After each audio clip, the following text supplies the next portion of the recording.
ಕಾಂಗ್ರೆಸ್ನಲ್ಲಿ ಈ power sharing ಅನ್ನೋ ಒಂದು ಕತೆ ನಿಲ್ತಾ ಇರೋ ಹಂಗೆ ಕಾಣಿಸ್ತಾ ಇಲ್ಲ. ನಿನ್ನೆ ರಾಹುಲ್ ಗಾಂಧಿ ಜೊತೆ ಅವರು ಮೈಸೂರು ಏರ್ಪೋರ್ಟ್ನಲ್ಲಿ ರನ್ವೇನಲ್ಲಿ ನಿಂತ್ಕೊಂಡು ಮಾತಾಡಿದ್ರು. ಕೆಲವ್ರ ಪ್ರಕಾರ ಸಣ್ಣಕ್ಕೆ ಡಿಸ್ಕಷನನ್ನು ಮಾಡಿದ್ದಾರೆ ಅಂತಾರೆ.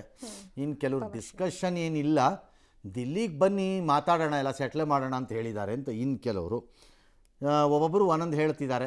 ಆಲ್ ರೈಟ್, ಅದು ಯಾರು ಏನು ಹೇಳಿದಾರೋ ಬಿಟ್ಟಿದ್ದಾರೋ ನಮಗಂತೂ ಅರಿವಿಲ್ಲ. ಒಟ್ಟಲ್ಲಿ ಇವ್ರದ್ದು ಎಂಡ್ ಆಗಲ್ಲ. ಇದಾದ ಮೇಲೆ ಡಿ ಸಿ ಎಮ್ಮು ಆ್ಯಕ್ಟಿವ್ ಆಗಿ ಎಂದಿನಂತೆ ಇವರು ಅವಾಗವಾಗ ಒಂದಷ್ಟು ಕೋಟ್ಗಳನ್ನು ತೊಗೊಂಡು ಬರ್ತಾರೆ. ಅದೇನು ಅವರು ತರ್ತಾರೋ, ಯಾರು ಅವ್ರು ಕಳಿಸ್ಕೊಡ್ತಾರೋ, ಅಥವಾ ಯಾರು ಅಡ್ವೈಸರ್ಸ್ ಅದನ್ನು ಚೆನ್ನಾಗಿ ಸೆಲೆಕ್ಟ್ ಮಾಡಿ ಕೊಡ್ತಾರೋ ಐಡಿಯಾ ಇಲ್ಲ. ಏನೋ ಒಟ್ಟಲ್ಲಂತೂ ಹಿಡ್ಕೊಂಡು ಬರ್ತಾರೋ ಒಂದನ್ನು. ಮತ್ತು ಎಂದಿನಂತೆ ಪ್ರಯತ್ನ ವಿಫಲವಾದರು, ಪ್ರಾರ್ಥನೆ ವಿಫಲ ಅಂತಂದರೆ ಈ ವೇದಾಂತಿಗಳ ಟೈಪಲ್ಲಿ ಇವರು ಅದನ್ನು ಹಾಕಿದ್ದಾರೆ. ಯಾರು ಡಿ ಸಿ ಎಮ್ ಅವರು ಸೋಷಿಯಲ್ ಮೀಡಿಯಾನಲ್ಲಿ. ಏನು ಪ್ರಾಬ್ಲಮ್ಮೇ ಇಲ್ಲ, ಎಲ್ಲ ಸುಸೂತ್ರವಾಗಿದೆ ಅಂತ ಮುಖ್ಯಮಂತ್ರಿಗಳು ಹೇಳಿ, ಮಾಧ್ಯಮದವ್ರು ನೀವು ಸೃಷ್ಟಿ ಮಾಡ್ತಿರೋದು ಅಂತ ನಮ್ಮನ್ನು ಬೈದ ಮೇಲೆ ಈ ಡಿ ಸಿ ಎಮ್ದು ಪ್ರಾರ್ಥನೆ ಯಾವುದು, ಪ್ರಯತ್ನ ಯಾವುದು? ಯಾವುದು? ಸುಮ್ಮನೆ ಡೋಂಗಿತನದ ಪರಮಾವಧಿ ಭಾರತದ ರಾಜಕಾರಣ. ನನಗೆ ಬೇಕಾದ ರೀತಿಯಲ್ಲಿ ನಾನು ಡೋಂಗಿ ಆಗ್ತೀನಿ ಅಂತ ಜನರನ್ನು ಬಕ್ರಾ ಮಾಡೋದು. ಬಕ್ರಾ ಆಗೋ ಜನನೂ ಇದ್ದೀವಿ, ಹಾಗಾಗಿ ಮಾಡ್ತಾ ಕೂತಿದ್ದಾರೆ.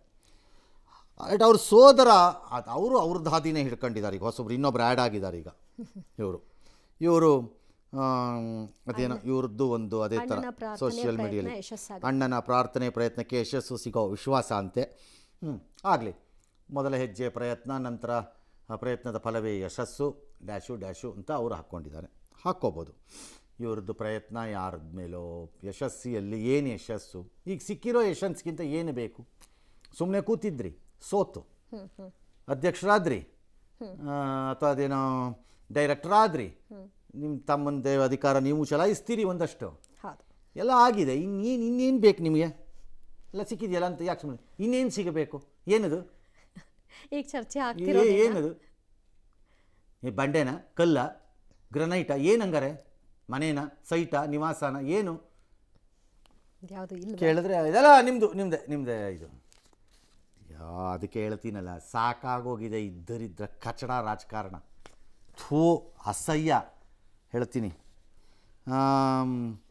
ಇನ್ನು ಮಧ್ಯದಲ್ಲಿ ಅವರಿಬ್ಬರು ಏನೋ ಅಸಹ್ಯ ಯಾಕೆ ಅಂದರೆ, ನೀವು ಮಾಡ್ಕೋತಿರೋ ಗಲೀಜಿಗೆ ನಮಗೆ ಅವಮಾನ, ನಾಚಿಕೆ ಇಲ್ಲದೆ ಇರೋರ ಥರ ಆಡ್ತಾ ಇದ್ದೀರಿ. ಏನಾದ್ರು ಒಂದು ಸೆಟ್ಲ್ ಮಾಡ್ಕೊಳ್ಳಿ ಅಂತಂದರೆ ಇಲ್ಲವಂತೆ. ದಿನ ಬರೀ ಇದೆ ಡ್ರಾಮಾ ಮಾಸ್ಟರ್ಗಳು ತೊಗೊಂಬಂದು. ಇನ್ನು 17ನೇ ತಾರೀಕಿನ ಡೆಲ್ಲಿಗೆ ಹೋಗ್ತಾರಂತೆ.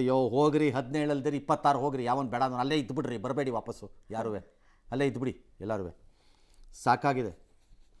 ಇನ್ನು ಮಲ್ಲಿಕಾರ್ಜುನ್ ಖರ್ಗೆನ ಭೇಟಿ ಮಾಡೋದು. ದಿನ ಬೆಳಗಾರ ಅಲ್ಲೇ ಮಲ್ಲಿಕಾರ್ಜುನ್ ಖರ್ಗೆ ಮನೇಲೆ ಒಂದು ರೂಮ್ ತೊಗೊಂಬಿಡಿ, ಹೇಳ್ತೀನಿ, ಅಲ್ಲೇ ಇದ್ದುಬಿಡಿ. ಬೆಳಗ್ಗೆ ಎದ್ದು ಗುಡ್ ಮಾರ್ನಿಂಗ್ ಅಂದ್ಬಿಟ್ಟು, ಖರ್ಗೆ ಸರ್ ನಮಸ್ಕಾರ ಸರ್, ಗುಡ್ ಮಾರ್ನಿಂಗ್. ಆಮೇಲೆ ಸರ್ ಅವಶ್ಯಕತೆ ಬಿದ್ದಾಗ ಕರ್ಸ್ಕೊಳ್ತೀವಿ ಅಂದ್ರೆ ಇವ್ರು ನೋಡಿದ್ರೆ ಅವರವರು ಅವಶ್ಯಕತೆ. ಇನ್ನು ಸಿಹಿ ಸುದ್ದಿ, ಯಾವ ಸಿಹಿನೂ ಇಲ್ಲ, ಪಹಿನೂ ಇಲ್ಲ, ಎಲ್ಲ ಕಹಿ ಸುದ್ದಿಗಳು ನಮಗೆ ನಿಮ್ಮಿಂದಾಗಿ. ಈ ಸರಿ ಸಂಕ್ರಾಂತಿನೇ ಕಹಿ ನಿಮ್ಗಳಿಂದಾಗಿ. ಸುಮ್ಮನೆ ಒಂದು ಲಿಮಿಟ್ ಇದೆ ಎಲ್ಲದಕ್ಕೂ. ನಾಟಕ, ಡ್ರಾಮಾ, ಅಸಹ್ಯ. ಅಧಿಕಾರ ಮಾಡ್ಕೊಂಡು ಬಾಯಿ ಮುಚ್ಕೊಂಡು ಮುಂದಕ್ಕೆ ಹೋಗಿ ರಾಜ್ಯ ತೊಗೊಂಡು ಅಂತ ಜನ ಆಯ್ಕೆ ಮಾಡಿ ಕಳಿಸಿದ್ರೆ ಇಲ್ಲಿ ಬಡ್ದಾಡ್ಸ್ಬಾರ್ದು. ಲಜ್ಗೆಟ್ಟವ್ರು ತೊಗೊಂಬಂದು ಎಲ್ಲರೂ ಆ ಹೈಕಮಾಂಡ್ ಅಂತೆ, ಮೊದಲು ಲಜ್ಗೆಟ್ಟ ಹೈಕಮಾಂಡ್ ಅದು. ಎಸ್, ಭೇಟಿ ಮಾಡಿದ್ದೀವಿ, ಚೆನ್ನಾಗಿ ಕೆಲಸ ಮಾಡ್ಕೊಂಡು ಹೋಗಿ ಅಂತ ಹೇಳಿದ್ದಾರೆ. ಚೆನ್ನಾಗಿ ಕೆಲಸ ಮಾಡ್ಕೊಂಡು ಹೋಗ್ತೀವಿ. ಪ್ರಾರ್ಥನೆ ಫಲ ಸಿಗುತ್ತೆ ಅನ್ನುವಂತ ಮಾತು ಹೇಳಿದ್ದಾರೆ. ನಾನು ಮೊದಲೇ ಈ ಹೊಸ್ತೇನಲ್ಲ ರೀ, ಮೊನ್ನೆ ಇದಕ್ಕೆ ಹೋಗಿದ್ದೆ, ನಮ್ಮ ಒಕ್ಕಲರದ ಬಿಸ್ನೆಸ್ ಮೆನ್ ಇದಕ್ಕೆ ಹೋಗಿದ್ದೆ. ಅವ್ರಿಗೆ ಹೇಳಿದೆ ನಾನು ಅಷ್ಟೇ, ನನ್ನ ಅನುಭವಗಳನ್ನ ಸುಮಾರು ಒಂದು 20 ನಿಮಿಷ ಮಾತಾಡಿದೆ, ಅದನ್ನು ಟ್ವೀಟ್ ಮಾಡಿದೆ. 16ನೇ ತಾರೀಕು ಡೆಲ್ಲಿಗೆ ಹೋಗ್ತೇನೆ. ಸಿಹಿ ಸುದ್ದಿ ಅಂತೂ ಸಿಗುತ್ತೆ ಅಂತ ನಾನು ಭಾವಿಸ್ತೇನೆ. ಅದ್ರ ಮೇಲೆ ನಾನು ಮಾತಾಡೋಂಥದ್ದು ನನಗೂ ಯಾವುದೇ ಹಕ್ಕಿಲ್ಲ ಅಂತ ಅನ್ಕೋತೀನಿ. ನಾನು ಕಾಂಗ್ರೆಸ್ ಪಕ್ಷಕ್ಕೆ, ಕಾರ್ಯಕರ್ತರುಗಳಿಗೆ, ಶಾಸಕರಿಗೆ, ಸರ್ಕಾರಕ್ಕೆ ಎಲ್ಲದಕ್ಕೂ ಒಳ್ಳೆಯ ಸುದ್ದಿ ಬರುತ್ತೆ. ನಮ್ಮ ಪಕ್ಷ ಹೈಕಮಾಂಡ್ ಪಕ್ಷ. ಈಗ ಸಿದ್ದರಾಮಯ್ಯಗೆ ಬದಲಾವಣೆ ಮಾಡಬೇಕಾದ್ರೆ ನಮ್ಮಿಂದ ಯಾರಿಂದನೂ ಸಾಧ್ಯ ಇಲ್ಲ, ಅದು ಹೈಕಮಾಂಡಿಂದ ಮಾತ್ರ ಸಾಧ್ಯ.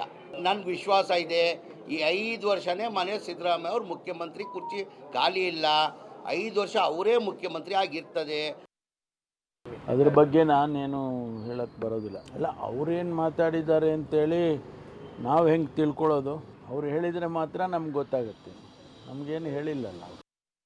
ಡೆಲ್ಲಿಗೆ ಬನ್ನಿ ಮಾತಾಡೋಣ ಅಂತ ತಂದಿದ್ದಾರೆ. ಯಾವಾಗ ಹೇಳ್ತಾರೋ ಗೊತ್ತಿಲ್ಲ. ಸಂಕ್ರಾಂತಿ ಕಳೆದ ಮೇಲೆ ಮೋಸ್ಟ್ಲಿ ಡೇಟ್ ಫಿಕ್ಸ್ ಆಗ್ಬೋದು. ಅವಾಗ ಇಬ್ಬರು ಹೋಗಿ ಡಿಸ್ಕಸ್ ಮಾಡಿ ಪ್ರಾಬ್ಲಮ್ನ ಸಾಲ್ವ್ ಮಾಡ್ಕೊಂಡು ಬರ್ತಾರೆ. ಅಶೋಕ್ ಪಟ್ಟಣ್ಗೆ ಹೇಳಿರೋಷ್ಟನ್ನು ಪರಮೇಶ್ವರ್ಗೆ ಹೇಳೋರ ಗತಿ ಇಲ್ಲ ಈ ರಾಜ್ಯದಲ್ಲಿ. ಇವರು ಗೃಹ ಮಂತ್ರಿ, ಅಷ್ಟು ಮಾಜಿ KPCC ಅಧ್ಯಕ್ಷರು. ನಿಮ್ಮ ಲೆವೆಲ್ ಎಲ್ಲಿಗೆ ಬಂತು ನೋಡ್ಕೊಳ್ಳಿ.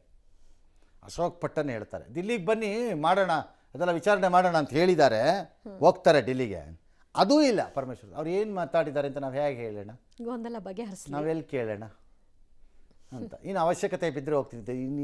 ನಿಮ್ಗೆ ಇದೇ ಮ್ಯಾಟ್ರ್ ಗೊತ್ತಿಲ್ಲ, ಇನ್ನು ನಿಮ್ಮ ಅವಶ್ಯಕತೆಗೆ ಯಾರು ನಿಮ್ಮನ್ನು ಕರೆಸೋರಲ್ಲಿ? ಅದಾಗಲ್ಲ. ಮುಗೀತು ಕತೆ.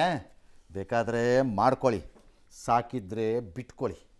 ಕೆಲಸ ಮಾಡ್ಕೊಂಡು ಹೋಗಿ. ರಾಜ್ಯ ನಡೆಯುತ್ತೆ, ಅದ್ರ ಪಾಡ್ಗೆ ನಡೆಯುತ್ತೆ. ನೀವಿದ್ರೂ ನಡೆಯುತ್ತೆ, ಇಲ್ದಿದ್ರೂ ನಡೆಯುತ್ತೆ. ಎಸ್, ಜೀನಿ ಸ್ಲಿಮ್ ತಗೊಳಕ್ಕೆ ಸ್ಟಾರ್ಟ್ ಮಾಡಿದ್ನು ಅವಾಗ ಮಂತ್ಲಿ ಪೀರಿಯಡ್ಸ್ ಆಗ್ತಾ ಇದ್ದೀನಿ. PCOD ಪ್ರಾಬ್ಲಮ್ ನಾರ್ಮಲ್ ಆಗಿದೆ, ಥೈರಾಯ್ಡ್ ನಾರ್ಮಲ್ ಆಗಿದೆ. ಪೀರಿಯಡ್ಸ್ ಎಲ್ಲ 6 ಮಂತ್ ಆದ್ರೂ ಆಗ್ತಾ ಇದ್ದಿಲ್ಲ, ಇವಾಗ ರೆಗ್ಯುಲರ್ ಪೀರಿಯಡ್ಸ್ ಆಗ್ತಾ ಇದೆ. ಜೀನಿ ಸ್ಲಿಮ್ ನ ಯೂಸ್ ಮಾಡಿ 8 ತಿಂಗಳಲ್ಲಿ 55 kg ಸಣ್ಣ ಆಗಿದ್ದಾರೆ. ಜೀನಿ ಸ್ಲಿಮ್ ತಗೊಳ್ಳಿ, ಬೇಗ ಸಣ್ಣ ಆಗ್ತೀರಾ, ಫ್ಯಾಟ್ ಲಾಸ್ ಆಗ್ತದೆ. ಜೀನಿ ಸ್ಲಿಮ್ ನ ಯೂಸ್ ಮಾಡಿ 100% ಯಾವುದೇ ಸೈಡ್ ಎಫೆಕ್ಟ್ ಇಲ್ದಂಗೆ ಸಣ್ಣ ಆಗ್ತೀರಾ.